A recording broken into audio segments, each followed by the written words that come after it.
नमस्कार बंधुरा आमी आबारो हाजिर हो गेছি नतून आरेकटी रेसिपि निये। आज के आमी सुजी दिए एक झटपट जलखाबार रेसिपि आपनादेर साथे शेयर करब। এই জলখাবারটি খুব স্বাস্থ্যকর। সকাল বেলার জলখাবার হিসেবে বা বিকেল বেলার জলখাবার হিসেবে এটা করতে পারেন। আর ঘরে থাকা মাত্র কয়েকটা উপকরণ দিয়েই আপনারা বানিয়ে ফেলতে পারেন। এটা দেখতে খুব সুন্দর হয়, খেতেও ততটাই সুস্বাদু হয়। এটা বাচ্চা থেকে বুড়ো সবাই খেতে খুব ভালোবাসবে। আশা করি এই ভিডিওটি আপনাদের খুব ভালো লাগবে।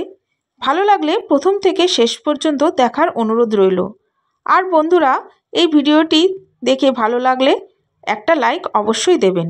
তাহলে চলুন ঝটপট শুরু করি। এই নাস্তাটি করার জন্য প্রথমে আমি নিয়ে নিলাম হাফ কাপ সুজি। এই সুজির মধ্যে দিয়ে দেব হাফ কাপ পরিমাণ টক দই। আমি এখানে ফ্রেশ টক দই ব্যবহার করেছি। এরপর দিয়ে দেব সামান্য একটু জল। এবারে দই আর সুজিটাকে খুব ভালোভাবে ফেটিয়ে নেব। বন্ধুরা, আপনাদের দই যদি খুব বেশি টক হয় তাহলে অর্ধেকটা টক দই দেবেন আর অর্ধেকটা জল দেবেন।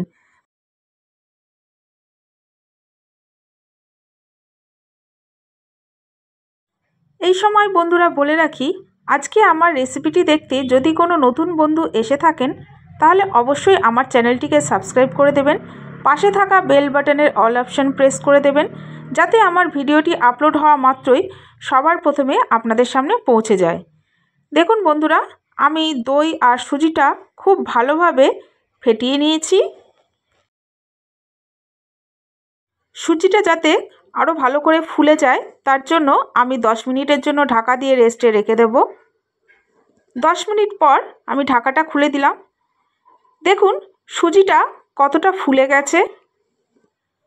আমি আবারও একটু ভালো করে ফেটিয়ে নিচ্ছি। এই সুজি আর দইটা যত ভালো ফেটানো হবে নাস্তাটাও ততটাই নরম হবে। এই সুজি ফেটানো হয়ে গেছে। এবার এর মধ্যে আমি দিয়ে দিলাম একটা পেঁয়াজ কুচি, দিয়ে দিচ্ছি টমেটো। টমেটোর দানাগুলোকে আমি আলাদা করে সরিয়ে রেখেছি। গ্রেট করা আলু, আমি আগে থেকে আলুটাকে গ্রেট করে ভালো করে ধুয়ে জল ঝরিয়ে রেখেছিলাম।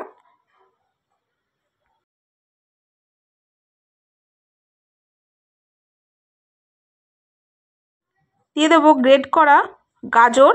গাজরটাকেও আমি গ্রেট করে ভালো করে ধুয়ে জল ঝরিয়ে রেখেছিলাম।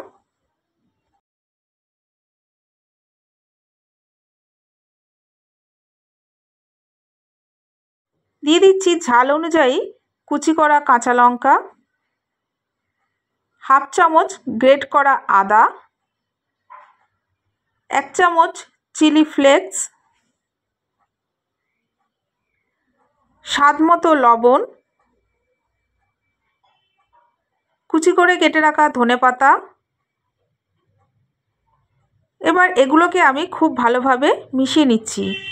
বন্ধুরা, এখানে যে সবজিগুলো দেওয়া আছে এগুলো ছাড়াও আপনারা ক্যাপসিকাম, বিনস, নানা রকমের সবজি এখানে দিতে পারেন। সুজির এই মিশ্রণটাকে খুব ভালোভাবে মিশিয়ে নিতে হবে। আমার প্রিয় বন্ধুরা, আমি আপনাদের জানাই আমার বুক ভরা ভালোবাসা, আন্তরিক শুভেচ্ছা, অভিনন্দন ও শ্রদ্ধা। আপনাদের ভালোবাসা ছাড়া আমি সামনের দিকে এগিয়ে যেতে পারবো না। দয়া করে আমাকে সামনের দিকে এগিয়ে যেতে সাহায্য করুন। এবার আমি একটা তড়কা প্যানের মধ্যে তেল খুব ভালো করে গরম করে নিয়েছি। এবার এই তেলের মধ্যে দিয়ে দিচ্ছি গোটা জিরে, হাফ চামচ গোটা কালো সর্ষে, আর দিয়ে দেব হাফ চামচ সাদা তিল।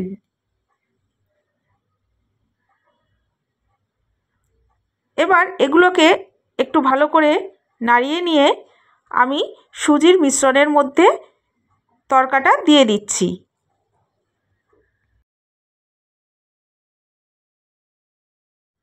এই মিশ্রণটাকে খুব ভালোভাবে মিশিয়ে নিতে হবে।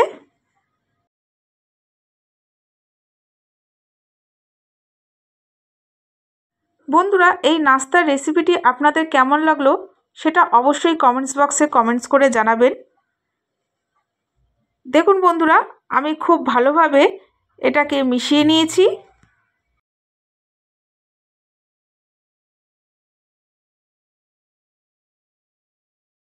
আমি এবার একটা পাত্র নিয়ে নিয়েছি, এর মধ্যে একটু তেল ছড়িয়ে দিচ্ছি। তেলটাকে খুব ভালো করে পুরো পাত্রটার মধ্যে ব্রাশ করে নিতে হবে।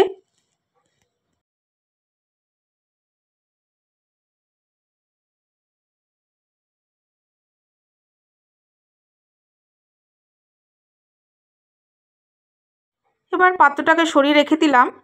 আমি যে সুজির মিশ্রণটা করে রেখেছিলাম তার মধ্যে দিয়ে দিলাম হাফ চামচ খাবার সোডা। এখানে আপনারা বেকিং সোডা ব্যবহার না করে ইনো ব্যবহার করতে পারেন। আর এটাকে গোলার জন্য দিয়ে দিলাম সামান্য জল। জল আর বেকিং সোডা দিয়ে আমি খুব ভালোভাবে মিশিয়ে নিচ্ছি। বেকিং সোডা দিয়ে আমি খুব বেশি দেরি না করে তাড়াতাড়ি করে আমি এই পাত্রটার মধ্যে ঢেলে নিচ্ছি। বন্ধুরা, মিশ্রণটা আমার ঢালা হয়ে গেছে। ঢালা হয়ে গেলে পাত্রটাকে আমি খুব ভালো করে ঠুকে দিচ্ছি যাতে পুরো পাত্রর মধ্যে এই মিশ্রণটা ছড়িয়ে যায়। এবারে এই সময়ের মধ্যে আমি আগে থেকে একটা পাত্রের মধ্যে জল গরম করতে দিয়েছিলাম। জলটা গরম হয়ে গেছে। আমি এবার সুজির মিশ্রণটা এর মধ্যে দিয়ে দিলাম। তারপরে মিডিয়াম ফ্লেমে আমি 15 থেকে 20 মিনিট ভাপ দিয়ে নেব। 15 থেকে 20 মিনিট পর আমার এই সুজির মিশ্রণটা দেখুন খুব সুন্দর বেক হয়ে গেছে। এরপর এটাকে আরও চটপটা বানানোর জন্য আমি ওপর দিয়ে একটু শুকনো লঙ্কার গুঁড়ো ছড়িয়ে দিলাম। এরপর এটাকে নামিয়ে ঠান্ডা করে নেব। দেখুন বন্ধুরা, কত ঝটপট ঘরে থাকা উপকরণ দিয়ে আমার এই সহজ নাস্তাটা তৈরি হয়ে গেল। তাহলে বন্ধুরা, আজকে আসি, আবার দেখা হবে নেক্সট এপিসোডে নতুন কোনো রেসিপির সাথে। ততক্ষণ ভালো থাকবেন, সুস্থ থাকবেন।